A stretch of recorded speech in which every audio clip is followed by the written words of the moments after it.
창세기 14장 얘기를 하고 있는데요. 여기 보면 내용들이 이렇게 쉽지는 않아요. 멜기세덱이라는 사람이 언급된 바가 없는 것 같고 성경 뒷부분에도 자주 나오는 캐릭터는 아니에요. 아브라함과의 멜기세덱의 관계, 그리고 이 멜기세덱과 그 소돔왕과의 관계, 이런 것들이 우리가 좀 풀고 넘어가야 되는 그런 숙제로 우리에게 주어져 있어요. 왕이 나오는데 아홉 왕은 메소포타미아의 그 네 왕과 요르단강 주변의 그 다섯 왕은 전투하는 왕이죠. 싸우는 왕이고, 여기 보면 싸우지 않고 평화의 왕이에요. 평화의 왕 살렘.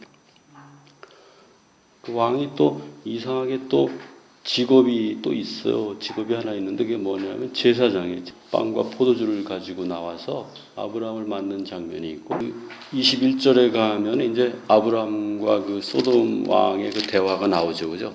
그 대화 중에도 보면 그 어떤 그 소돔 왕과 아브라함과의 그 어떤 그 재산, 그죠? 소유물에 관한 그 주장들도 굉장히 재미있어요. 소돔 왕이 사람은 말고 물건은 네가 다 가져라고 하니까 아브라함이 안 가질 거야. 근데 너를 도와준 내가 내 밑에 있는 그 여러 가지 종들이나 나와 함께 너를 위해서 싸워준 그 사람들의 그 비용은 좀 돼? 뭐 이 정도로 얘기가 돼 있어요. 우리가 먼저 처리해야 될 게 소돔 왕과의 멜기세덱과의 관계예요. 우리가 지난주에도 설명을 했지만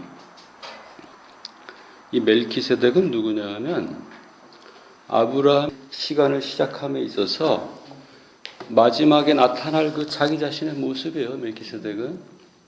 그래서 내가 지금 이렇게 이 왕들, 이 전투하는 왕들 사이에 이렇게 있지만 결국 내가 그 평화의 왕이 내 안에서 나타날 거라는 거에 대한 그 성경 전체에 대한 그 척추예요. 아브라함의 자손들이 예수 그리스도가 올 때까지는 뭘로 살아? 그냥 그런 전투하는 왕으로 사는 거예요. 전투하는 왕으로 살다가 결국 이제 그 안에서 아브라함의 몸 안에서 이제 그 영원한 왕, 그 평화의 왕, 의의 왕인 그리스도의 그 탄생을 지금 예고하는 거예요. 그러니까 우리의 삶을 되돌아봐도 우리가 처음에는 뭘로 살아요? 에고로 살잖아요. 에고로 살다가 이제 그 마지막 때에 이르러서 그 평화의 왕, 그 그리스도로 살아가게 돼요. 이 왕이라는 말이 이 14장의 키워드인데, 이 왕이라는 말을 잘 추적을 해보면 우리가 굉장한 그 교훈을 얻을 수가 있어요. 사무엘은 뭐라고 얘기했냐면 우리들의 왕은 야훼 하나님이라고 얘기해요. 근데 마태복음이나 디모데서에 가면 그 아들 되신 이를 왕이라고 그래요. 마태복음이나 다니엘서에 가면 성도들을 또 왕이라고 그래요. 다니엘서 7장 22절 한번 볼래요? 그래서 왕국을 소유하는 이가 누구예요? 왕이죠. 그죠? 왕국은 왕이 소유하는 거예요. 그 다음에 27절 한번 읽어볼래요? 그 영원한 왕을 갖게 된다는 거예요. 야훼 하나님도 아버지도 왕이시고 그 아들도 왕이고 그리고 여러분들도 왕이라는, 여러분들이 종으로 살아가면 안 돼요. 근데 아침에 일어나면 왠지 좀 왕 앞에 좀 엎드려서 좀 사정을 좀 하고 싶죠. 그죠? 그죠? 사정을 하면 좀 왠지 좀 오늘 하루가 편할까 하고 가서 좀 아쉬운 소리 좀 미리 해놓고 시작하고 싶죠. 혹시 나는 아침에 일어나자마자 어디 가서 기도 좀 하고 싶다 이런 사람이 있어요? 왠지 좀 어디 가서 기도 좀 해야지 오늘 하루가 잘 풀릴 것 같다라고 느낌이 들면 여전히 그 종의 습성대로 살고 있는 거예요. 자기가 종이라고 생각하기 때문에 주인에게 부탁하러 가는 거예요. 왕이라는 것만 가지고 이게 다 풀리지는 않아요. 왕이기만 하면 뭐 어떤 문제가 있어요? 죄의 문제가 있잖아요. 죄의 문제가. 왕이라고 해서 죄를 안 짓지는 않잖아요. 다윗도 죄를 짓고 모든 왕들은 다 어떻게 보면 죄투성이라고. 여러분들이 진리를 알게 됐다고 해서 여러분들이 죄를 안 져요? 나는 진리를 안 이후로 죄를 하나도 안 졌다라고 할 수 있는 사람이 있어요? 그 사람을 그 바울은 거짓말쟁이라고 그래요. 그런 사람을 적그리스도라고 그래요. 진리를 알고 진리의 존재로 살아가도 여전히 죄를 짓는다고. 근데 그 죄가 성격이 좀 달라요. 심판받는 죄가 아니라 용서받는 죄예요. 그거 어떻게 용서받아요? 여러분들이 교회 가서 그 고해성사하고 새벽기도 가가지고 허벌나게 눈물 콧물 흘리고 생시오하고 그렇게 하면 용서돼요 그게? 여러분들 전에는 어떻게 용서를 받았어요? 용서를 못 받으면 어때요? 기분이 용서받을 때까지는 마음이 편하지가 않잖아요. 그죠? 근데 어느 순간 보면 내가 용서받았다는 생각을 갖게 돼요. 확신을 갖게 돼요. 그러니까 여러분들이 뭘 해서 용서를 받은 거예요? 아니면 그냥 그 용서받았다라는 그 마음을 주시는 거예요? 왜 주시는 거예요? 근데 그게 여러분들이 회개해서 용서를 받은 거예요? 아니면 용서받도록 짜여져 있는 거예요? 하나님이 이미 당신의 몸을 여러분 안에 제물로 이미 들여셔가지고 이미 제물이 들여진 상태에서 여러분들이 죄를 짓는 거예요. 그 죄의 성격이 달라지는 거예요. 여러분들이 그 내 안에 죽으신 그 그리스도의 피와 그리스도의 그 고기 덩어리를 가지고 여러분이 여러분 안에 그 깊숙한 곳에 거하시는 야훼께 나가면 내가 능히 그 그리스도의 피로 내가 용서받았다라는 확신을 갖게 되는 거예요. 그거 말고는 여러분들이 용서받을 수 있는 방법이 없어요. 그러면 그 고해성사하고 가서 생시오하고 한 건 왜 한 거예요? 그 그리스도가 2000년 전에 죽었다고 생각하기 때문에 신부님이 나를 위해서 뭔가를 해줘야 된다고 생각하기 때문에 가서 그 짓을 하고 있는 거예요. 멜키세덱이 제사장인데 뭘 가져왔냐면 빵과 포도주를 가져왔잖아요. 이 빵과 포도주는 뭘 말하는 거예요? 내 안에 죽으신 하나님의 그 본체를 말해요. 네? 그러니까 여러분들이 용서받기 위해서는 내 안에 죽으신 그 그리스도의 그 살과 피를 가지고 야훼 앞에 나가지 않으면 안 돼요. 그럼 여러분들이 실제로 빵과 포도주를 가지고 갑니까? 안 갑니까? 근데 누가 빵과 포도주를 가지고 나한테 오면 내가 어떻게 해야 돼요? 이스라엘 사람들이 그 빵과 포도주를 가지고 성전에서 제사를 지냈다고? 근데 지금은 지내요, 안 지내요? 안 지내요, 이스라엘 사람들이. 자기 자신을 용서하지 않는 사람도 문제고, 남들의 용서를 받아들이지 못하는 사람도 문제고, 남을 용서하지 않는 사람들은 더 큰 문제고, 온통 그런 문제 때문에 정상적인 그 사회성을 갖추기가 어렵다고. 그러니까 용서받고 용서한다라는 것은 우리가 정상적인 인간으로서 살아가는데 반드시 필수적인 거예요. 그러니까 여러분들이 아무리 권능 있게 왕으로 산다고 아무리 버려도 용서받지 못하고 용서하지 할 수 없다면 그 왕은 아무 의미가 없는 왕이에요. 그건 고통의 크기, 죄의 크기를 점점 키우기만 한다고.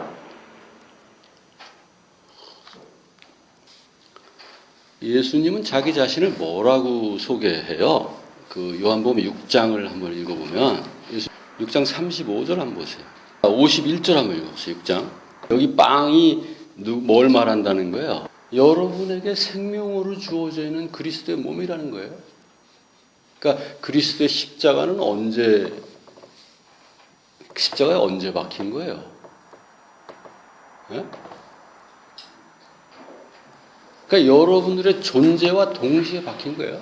여러분들이 존재하자마자 그 존재하기 위해서 그리스도가 당신의 몸을 여러분의 몸으로 주신 거예요.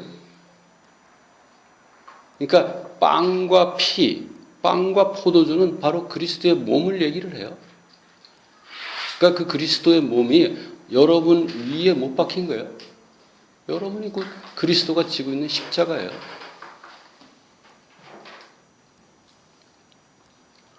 왜 별로 이렇게 그 공감을 안 하는 것 같아, 그죠? 여전히 예수는 2000년 전에 골고다의 언덕에서 십자가에 못 박혔다고 아직도 생각합니까? 아직도 그렇게 생각하는 분이 있을 거예요. 해마다 부활절이 되면 왠지 거기 가서 그냥 한번 좀 참배하고 싶고, 그죠? 심지어는 어떤 사람은 실제로 십자가를 만들어서 끌고 다니는 사람도 있었잖아요. 아주 독실한 기독교인 중에, 그죠?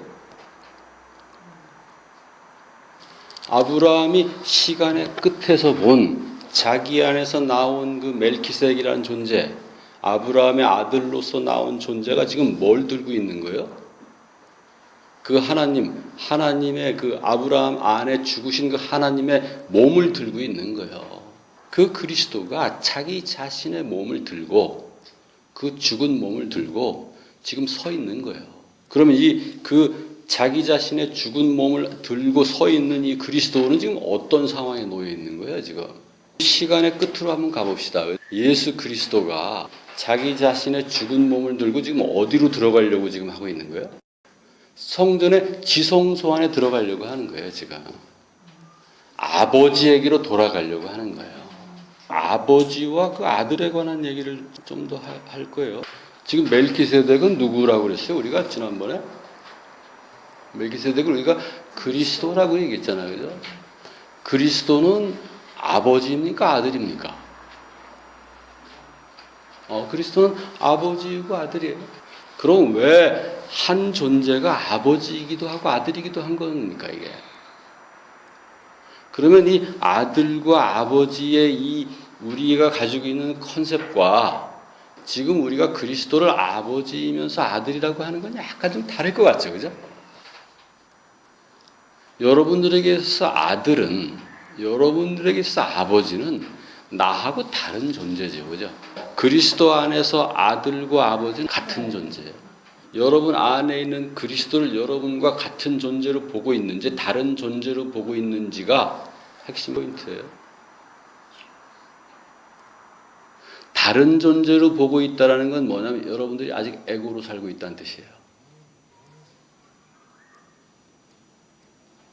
같은 존재로 보고 있다는 건 여러분들이 이미 그 아들로 살고 있다는 뜻이에요.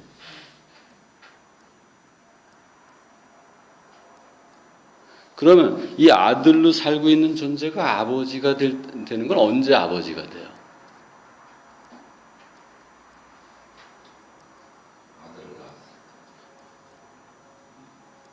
아들을 낳았을 때 아들이었던 자가 자기를 아버지로 인식하게 되는 건 그 아들을 자기가 낳았다고 생각할 때만 가능한 거예요. 그래서 예수님이 이 땅에 계실 때 예수님은 끊임없이 자기를 아버지라고 소개를 해요. 그건 이미 예수님이 이 땅에 계실 때 자기의 아버지 되심에 대한 확신이 있었던 거예요. 그래서 제자들이 아버지를 보여주세요 할 때마다 내가 아버지야. 아버지하고 나는 같아 라고 계속 설명할 수밖에 없었던 거예요. 그러나 아직 그 아버지의 영광은 받지 못한 상황이잖아요. 그죠? 그죠? 아버지의 영광은 언제 받아요? 어센전이 일어난 다음에 받는 거예요. 어센전이 일어난 다음에. 승천이 일어난 다음에 비로소 아버지됨의 영광을 갖게 되는 거예요. 그 진리를 여러분 것으로 가지고 있다고 하면 그 증거는 뭐라고 그랬어요? 너를 너로서 보지 않고 나로서 보는 게 그 증거예요. 그래서 여러분들이 누군가를 그리스도로 본다는 건 내 몸으로서 본다는 거예요. 여전히 누군가를 그리스도로 보지 않고 누군가로서 보고 있다라는 거를 가장 쉽게 설명해주는 그 사람의 특징적인 행동이 뭔지 알아요? 첫째, 백바이팅 하면 안 돼요. 그 사람이 없는데 얘기하면 안 돼요. 좋은 얘기만 해야지. 그러니까 그 사람이 없는데 그 사람을 비평하면 안 돼요. 비판하면 안 돼. 너를 나로서 생각하지 않는 거를 가장 적나라하게 보여주는 거예요, 그게. 그 다음에 이제 너 때문에 내가 무슨 좀 손해를 봤어 하는 거. 네 탓이야. 이렇게 된 건 다 네 탓이야. 부모가 애들한테, 애들이 부모한테, 부부가 서로에 대해서 이건 네 탓이야. 네가 그런 거야. 네가 잘못했어. 네가 그때 왜 그랬니? 이런 것들이 다 그거예요. 그게 다 애고들의 가장 큰 특징이에요. 우리가 지난주에 예언자든 왕이든 제사장이든 이것들이 다 그리스도의 속성이라고 얘기를 했잖아요. 그럼 그리스도와 그 역사상 존재했던 왕들과 그리스도와 역사상 존재했던 그 예언자들과 제사장들하고 차이는 뭐예요? 그리스도는 그냥 모든 것들을 다 짬뽕해 놓은 것 같지는 않잖아요. 그죠? 어떤 질적인 근본적인 차이가 있잖아요. 그죠? 그 차이가 뭐냐면 이 예언자들이나 제사장들이나 왕들은 사람과 하나님 I am 사이에서 존재했어요. 둘 사이에서 자기 역할을 찾았다고. 그리스도는 어떤 존재냐면 그 둘을 하나로 뭉치는 존재예요. 그래서 하나님이 에고에게 오려면 그리스도를 통해서 십자가에 못 박혀야 되고, 에고가 아버지에게로 가려면 그리스도를 통해서 아들을 통해서 아버지에게 가야 되는 거예요. 그래서 오직 그리스도와 연합하지 않으면 뭐가 있을 수 없어요. 창조가 있을 수 없고, 오직 그리스도와 연합하지 않으면 뭐가 있을 수 없어요? 용서함이 있을 수 없는 거예요. 그러니까 여러분들이 용서하려고 해도 잊어버리는 걸 용서라고 하는 거지, 내 안에 죽으신 그리스도를 나 자신으로, 내 이웃을 나 자신으로, 내 원수를 나 자신으로 생각하지 않으면 그 용서가 없는 거예요. 그거는 용서하지 않는 거라고. 우리는 머리가 나쁘기 때문에 망각하고자 결심하면 금방 망각한다. 그건 용서가 아니라고. 그 원수를 나 자신으로 보는 프로세스가 없이 망각하면 안 돼요. 그거는 용서하는 게 아니라고. 그러면 그 프로세스가 있는데 잊혀지지가 않아. 그럼 그게 용서한 거야, 안 용서한 거야? 아, 그것도 용서한 게 아니에요.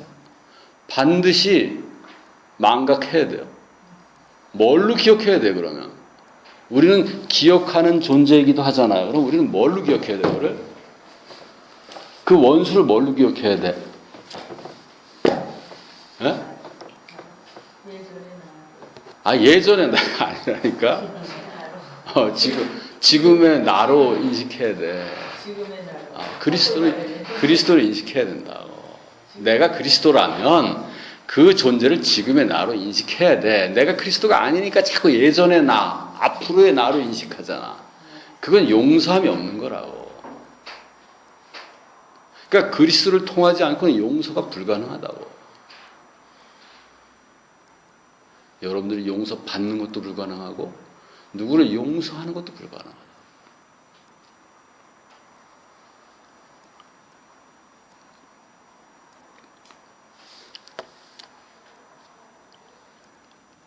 지금 시대가 용서를 말하는 시대가 됐잖아요, 이제. 그죠? 얼마 전까지 우리가 이 일을 시작하기 전까지만 해도 그때는 용서하는 시대가 아니었어요. 저주하는 시대였고 그랬다고. 형제를 정죄하는 시대였다고.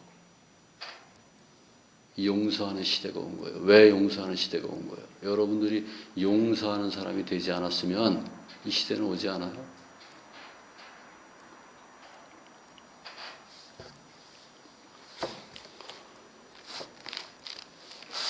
자, 여기 보면 이제 그러면 이 소돔 다음에 누가 오는 게 당연한 거예요? 소돔 왕 다음에? 예? 소돔 왕 다음에 누가 나타나는 게 당연한 거예요. 그죠? 멜키세덱이 나타나는 게 당연한 거예요. 그러니까 멜키세덱은 소돔 왕이 나타난 다음에 그 다음에 마지막으로 오는 거예요. 원래 멜키세덱은. 그러니까 여러분들이 아직 이 소돔 왕이 매력적일 수도 있어요. 여러분들이 여전히 그 소돔 왕으로 살아갈 수가 있다고. 아, 역시 인생은 한판 뜨는 거야.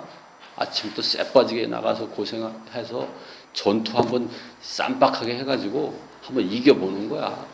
이런 삶을 가지고 있다면 아직 멜키세덱은 여러분에게 올 수가 없는 거예요. 그 빵과 포도주를 가지고 평화와 의의 왕이 여러분에서 나올 수는 없는 거예요. 여러분이 그러면 빵이라고 하면 여러분들이 이해할 거예요, 이제? 네? 여러분들은 빵이에요, 빵 지금부터? 빵은 뭐 하라고 있는 거예요? 사람들한테 먹이려고 있는 거예요? 빵이 먹이려고 있지 않은 그걸 뭐라고 그래요? 돌덩이요, 돌덩이. 빵인 줄 알고 먹었는데 돌덩이면 큰일 나요. 그러니까 여러분들은 빵인 거예요, 그죠? 근데 바울은 빵이 한 덩어리라고 얘기해요? 빵이 여러 개라고 얘기를 해요? 한 덩어리라고 얘기를 해요? 빵 한 덩어리라고 얘기를 해요? 고린도서 10장 16절에서 17절까지 한번 읽어볼래요? 여러분들이 이제 빵이라는 걸 알았죠. 내가 주고 싶은 사람만 와서 나를 먹어 하면 안 돼요. 빵에게는 그 자유가 없다고. 그러니까 여러분들이 빵으로 존재하면 되는 거예요. 누군가 와서 뜯어 먹으면 되는 거예요. 빵 주제에 나 너한테 안 먹힐 거야 할 수는 없어요. 그게 그리스도예요. 포도주도 생명을 의미해요. 그리스도의 그 생명의 피를 먹으라는 뜻이에요. 먹지. 그러니까 이 포도주든 빵이든 다 하나님 앞에 나아갈 때 우리가 하나님이 우리에게 주신 걸 증거로 가는 거예요. 증거로. 그러니까 우리가 받았다는 걸 확신하면 우리가 그걸 실제 그 빵과 그 포도주로 가져갈 필요가 없어요. 없어요. 그럼 우리는 뭘로 가져가는 거예요? 입술로 가져가는 거예요. 입술로. 근데 실제로 빵과 포도주를 가져가면 골치 아파요. 근데 교회 입장에서는 그게 도는 돼. 그래서 교회에서는 계속 그 빵과 포도주를 가져오라고 하는 거야. 빵하고 포도주를 가져가면 이제 눈치 없는 사람이 되지. 요새는 뭘로 가져가야 돼? 현금으로 가져가야 돼. 그 현금하고 그 빵과 포도주는 아무 관련 없는 거예요. 그러면 그 빵과 포도주 대신 가져가는 현금은 어떤 의미예요? 그러니까 그 죄 용서함을 받기 위해서 가져가는 걸로서는 아무 의미 없지만 누구에게는 그게 의미가 있어요. 그 용서함을 받은 자의 기쁨을 표현하는 방법으로 가져가야지. 그걸 뭐 용서함 받겠다고 뭐 그렇게 해서 가져가는 건 아무 쓸데없는 짓이라는 거예요. 여기까지는 이해됐죠, 그죠? 또 이게 이해가 안 되면 안 되잖아요, 그죠? 자, 그럼 여기 보면 이제 빵과 포도주를 가지고 왔고, 그러면 제사장이라는 게 뭔지 이제 알겠죠, 그죠? 제사장이라는 건, 그죠? 그러니까 이 멜키세덱이라는 이 제사장은 일반 그 율법 시대의 제사장들하고 완전히 달라요. 그러니까 율법 시대의 제사장들은 뭐예요? 1년에 한 번씩만 지성소에 들어갈 수 있었다고. 그래서 죄를 사함 받을 수 있었다고. 그러나 그 죄도 하나님의 분노를 멈추는 거지. 그게 죄사함의 그건 되지 않았어요.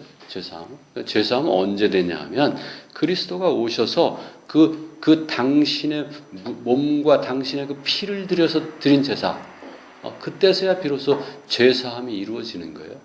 여기 보면 이제 God Most High라는 게 나오잖아요. 가장 높으신 하나님이라는 말을 들으면 여러분들이 뭘 생각해야 되냐면 멜키세덱이나 그리스도를 생각해야 돼.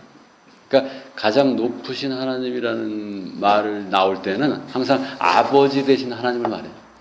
아들 되신 하나님 얘기와 이 지극히 높으신 하나님은 항상 같이 다녀요. 누가복음에 되면 그 하나님의 아들 예수가 탄생할 때 보면 다 높으신 이의 하나님, 높으신 하나님, 지극히 높으신 자의 아들, 다 그런 얘기가 나오는 거예요. 지극히 높으신 자, 지극히 높으신 하나님, 지극히 높으신 야훼는 결국 아들, 이 땅에 낮아지신 하나님을 우리가 얘기할 때 나오는 그 하나님의 별명이에요. 멜키세덱은 뭐예요? 아들로 오신 하나님을 말해요. 자기 자신으로 인식하는 아버지, 자기 자신으로 인식하는 아들을 말해요. 개체성은 존재하지만 완전하게 단일하다는 걸 의미해요. 여기 따옴표로 넣는 부분이 있죠. 그죠?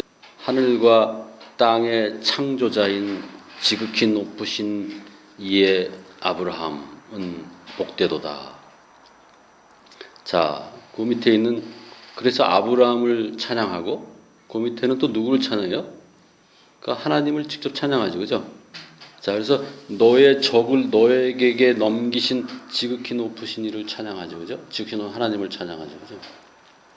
자, 너의 적을 너에게 넘겼다라는 거를 보면 지금 이 여기 창세기 14장에서 지금 나타난 아브라함은 지금 성경 전체적인 맥락에서 보면 뭘로 다 지금 인식되고 있는 거예요? 너희 원수를 넘겼다고 하나님이 누구에게 얘기를 해요, 그거를? 에? 아들에게 얘기하잖아요. 그죠? 이 아브라함은 그 아들인 하나님으로 지금 여기 인식되고 있는 거예요. 이 멜키세, 그 아들이신 하나님 앞에 서 있는 아버지로 지금 인식되고 있는 거예요. 창세기 15장부터는 그 아들들의 얘기가 나오는 거예요. 이스마엘 얘기가 나오고 이삭의 얘기가 나오는 거예요. 아, 모든 것은 당신이군요. 아, 나도 당신이고 당신도 나고 내 안에 나타날 그 아들도 당신이고 나고 이 완전한 그 하나됨에 대한 그 자기 표현으로 11절을 드려. 21절부터 이제 소돔의 왕과 이제 아브람 사이에 대화가 오고 가는데 여기 보면 그 소돔 왕이 사람 말고 나머지는 다 네가 가져라고 얘기하잖아요. 아브라함은 또 안 가져라고 얘기하잖아요. 이게 좀 어떤 뉘앙스로 여러분은 이걸 좀 받아들이고 있는지 모르겠네. 모든 것은 사실은 누구 거예요? 모든 것은 원래 하나님께 속해요. 아버지께 속하죠. 그래서 그걸 누구에게 주신 거예요? 아들에게 주신 거예요. 근데 에고들은 그걸 자기 거라고 생각하는 거예요. 그래서 지금 아브라함이 뭘 가르쳐 주는 거냐면 에고에게 야 그거 네 거 아니야. 아 그건 아브라함 아들 거야 아들 거. 아들이신 하나님 거야 라는 뜻이에요. 그러니까 여러분들이 그리스도로 거듭나지 않았는데 그걸 자기 거라고 하잖아. 아 그걸 에고라고 그래. 그래서 에고들은 꼭 내 거라고 그래. 그래서 에고인 부부가 살면 항상 내 거 네 걸 따져. 그 에고인 형제들이 살면 박 터지게 싸운다고 맨날 네 거 내 거 따지느라고. 에고가 처음에는 내 건 내 거, 네 건 네 거 하다가 그 얘기는 왜 다음 단계에 가서 내 건 내 거고 네 거도 내 거 하려고 지금 그 얘기를 한 거거든. 에고는 그래 항상. 그래서 한번 전쟁할 테야 이거거든. 그치? 그러니까 전쟁이 일어나면 어떻게 해야 돼? 줘야 돼. 그러니까 누가 자꾸 내 거 하면 줘. 에고들은 자기 밖에 있는 사물, 그것이 사람이든 그것이 소유물이든 그죠? 사실은 다 자기 거라고 생각해. 에고들이 그렇게 말하는 건 사실은 이유가 있다고. 에고들은 왜 자기 밖에 있는 걸 자기 소유라고 생각하냐 하면 에고들이 처음에 봤을 때 에고들은 자기 밖에 있는 것을 자기가 처음에 발견했을 때 그것을 이상하게 자기의 소유라는 걸로 받아들여요. 무인도에 가서 여러분들이 아무도 없는데 여러분들이 처음에 딱 보잖아. 그 사람은 그걸 자기 소유라고 받아들여요. 그거는 상당히 설득력이 있는 거예요. 그래서 여러분들이 여기에 주인 없는 물건이 있을 때 이거 누가 임자예요? 에고들의 세상에서 그거는 에고들의 본성을 잘 표현하는 거예요. 에고들의 본성을 잘 표현하는 거예요. 그래서 그거를 한번 유심히 바라보면 그 에고들의 그 어떤 그 자기와 자기 밖에 어떤 물건이든 사람과의 그 관계를 설정하는 걸 우리는 잘 볼 수 있다고. 그래서 에고들의 본능적인 그건 뭐냐면 내 밖에 있는 것은 다 내 거라는 그 인식이 있다고. 그게 에고의 존재의예요. 존재의. 너는 너고 나는 난데 그럼에도 불구하고 너는 내 거라는 그 의식이 있다고. 아브라함은 소돔 왕에게 뭐라고 얘기하냐면 그거는 다 내 건데 내가 너에게 준 거야 이렇게 얘기를 하는 거예요. 그걸 너는 네 것으로 가지고 있네 라는 뜻이에요. 그러니까 여러분 남편이나 아내가 우리 집은 내 거야 라고 얘기하면 여러분들은 그거 어떻게 하라고? 주라고 얘기했잖아요. 그죠? 그러니까 준데 어떤 마음으로 주는 거예요? 다 내 건데 너는 그걸 네 거로 가지고 있네 이 마음으로 주면 돼요. 그러니까 이 아브라함의 종들이나 아브라함의 동맹군들에게 지급하는 그 비용은 누가 지급하는 거예요? 아브라함이 지급하는 거예요. 그러니까 이 지금 에고, 소돔왕이라는 에고는 뭐예요? 자기 게 아닌 걸 자기 것으로 가지고 있는 거예요. 근데 실제로 일은 누구 걸 하는 거예요? 아브라함의 일을 하는 거예요. 그러니까 세상의 모든 에고들은 사실은 누구 일을 하는 거예요?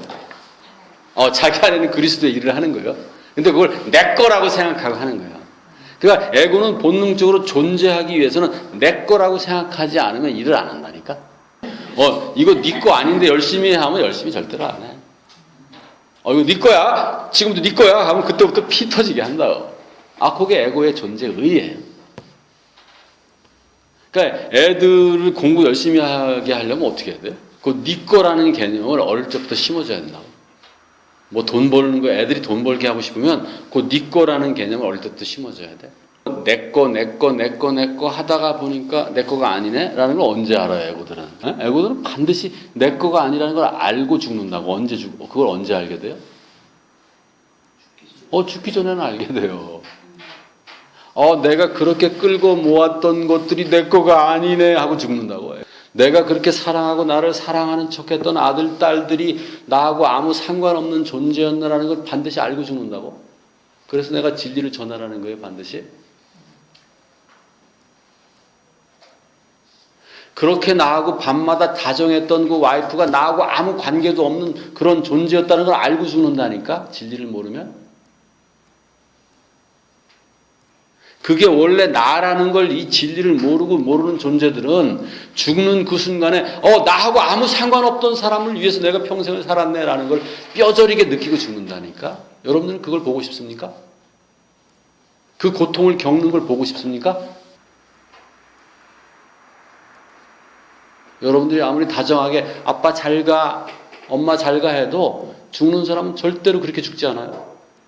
나하고 아무 상관도 없는 존재가 나보고 잘 가라고 하네? 라고 고통과 그 절망을 느끼면서 죽게 돼 있다고. 진리를 모르는 존재들은 그렇게 죽어요.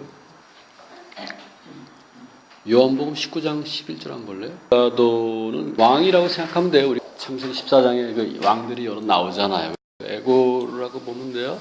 에고는 모든 걸 자기가 가지고 있다고 생각해요. 그러니까 자기 안에 그리스도에 대해서 이런 태도를 갖게 돼요. 근데 예수께서 뭐라고 얘기하냐면 그거 내가 준 거야 라는 뜻이에요. 내가 준 거야. 내가 너한테 그 권능을 주지 않았으면 네가 어떻게 그 권능을 갖겠니? 라고 얘기를 해요. 그 죄가 누구한테 있다는 거예요, 지금. 그러니까 넘겨준 자가 누구예요? 자기 자신에게 있는 거예요. 그 예수께서 죄가 되셨다라는 얘기는 들어보셨습니까? 죄 없는 자로서 죄가 되셨다라는 얘기는 들어본 적 있어요? 네. 예수께서 죄가 되시는 거예요. 예수께서 저주가 되셨다라는 얘기는 들어보셨습니까? 예수께서 저주가 되시는 거예요. 근데 그걸 누가 선택한 거예요? 예수님이 스스로 선택하신 거예요. 10장 14절부터 한번 읽어보세요. 하나님이 자기 자신을 우리 안에 그 십자가에 넘겨주시고 거기서 일어나시고 하는 건 다 누가 알아서 하시는 거라는 거예요? 하나님이 알아서 하시는 거라는 거예요. 거기다 자꾸 유단이 사탄이 이런 말 자꾸 집어넣으면 안 돼요. 그러면 큰일 나요. 그러면 이단으로 빠진다고. 성경은 그렇게 얘기를 하지 않는다고. 예수 그리스도는 아버지입니까? 아들입니까? 조시아가 뭐냐면 야훼 세이비어라는 뜻이에요. 구원자 야훼라는 뜻이에요. 예수를 누구라고 보는 거예요? 아버지예요. 아버지로 이 땅에 오신 거예요. 근데 예수를 그리스도라고 하는 이유는 뭐예요? 그 아버지가 우리 안에 십자가 못 박혔잖아요. 그죠? 근데 이 아버지가 부활하시잖아요. 그죠? 부활하실 때 여러분을 아들로 같이 가져가는 거예요. 그 아들을 또 그리스도라고 그래요. 나중에 나타난 아들은 얹어 계신 이를 아버지를 자기 자신으로 인식하는 아버지인 거예요. 그래서 예수 그리스도라는 건 무슨 뜻이냐면 그 아버지와 아들이라는 뜻이에요, 원래. 근데 이 아버지와 아들은 같은 존재라는 뜻이에요. 그래서 우리가 그리스도를 아버지라고 부를 수 있으려면 우리가 어떤 존재여야 돼요, 우리가? 우리가 그 아들이라는 존재, 그죠? 그 아버지를 아들과 동일하게 인식하는 그 그리스도로서 우리가 거듭나지 않으면 안 된다고.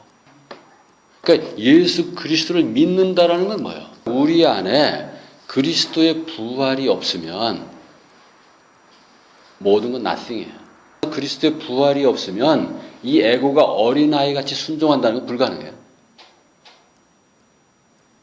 그러니까 예수 그리스도를 믿는다는 건 굉장한 의미를 담고 있는 거예요. 근데 그 그리스도가 내 밖에 2000년 전에 어떤 데서 태어났다가 뭐 어떻게 됐다라는 걸 믿는 건 그럼 예수를 믿는 거야, 안 믿는 거야? 아, 그건 예수를 믿는 게 아니에요.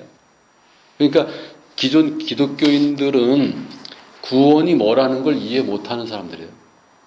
그래서 구원파가 극성을 부리는 이유도 바로 그거라고. 왜냐하면 구원파 가서 당신 구원 받았어 하면 내가 구원 받았는지 안 받았는지 아무도 몰라. 잘 모르겠는데 하면 당신 구원 없어. 구원파로 와. 이렇게 돼서 구원파가 생긴 거예요. 그래서 한때 구원파가 굉장히 극성을 부렸다고. 그러니까 기존 교인들한테 당신 구원 받았어 하면 구원 받았는지 모른다고. 왜냐하면 뭘 믿는지를 모르니까 구원 받았는지 안 받았는지를 몰라. 여러분들은 구원 받았습니까? 누가 구원 받았습니까?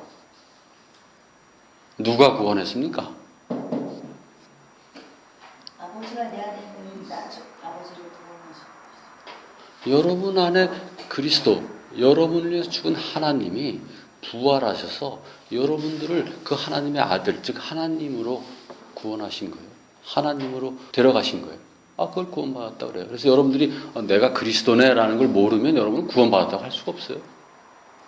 에고와 그리스도 사이에 엄청난 협곡이 파여 있으면 여러분은 구원받았다고 할 수 없다고. 구원받았습니까? 에? 구원파들이 구원받았어요 그러면 구원받았습니다라고 씩씩하게 얘기하는 사람이 처음에는 한두 번은 얘기해. 난 세 번쯤 물어보잖아. 잘 모르겠어요 하고 되게 끝난다고. 목사들도 똑같아. 구원받았어요? 하면 예! 하다가 구원받았어요? 정색하고 물어보면 예. 구원받았어요? 잘 모르겠는데요. 이렇게 된다고. 누가 누구를 구원하는 거예요? 하나님이 하나님을 구원하는 거예요. 그거에 대한 확신이 없으면 여러분은 구원받았다고 할 수 없어요. 왜냐하면 누구한테 물어봐야 되잖아. 너 하나님이 그러는데 너 구원 안 했다는데 네 이름 거기 없다는데 그러면 탁깨갱이야. 교회 다니는 사람들. 그 구원파가 그것 때문에 극성을 부리는 거라고. 우리 공부하는데도 구원파 왔었던 거 알아요? 구원파 왔었다고. 나한테 물어보잖아. 당신 구원 받았어요? 라고 물어보잖아. 그럼 왔어. 근데 그 사람이 그 다음 주부터는 안 나왔어. 그 사람들은 분명해. 그러니까 거기 걸려들면 10중 팔고 구원파로 가게 돼 있다고. 근데 구원파가 그럼 걔네들은 구원이 뭔지 아냐? 걔네들도 몰라. 걔네들이 아는 건 뭐냐면 교회가 구원이 없다는 건 알아. 그래서 너는 거기 일단 나와야 돼. 그러니까 우리가 같이 한번 해볼까 이거야. 자, 오늘 여기까지 할까요?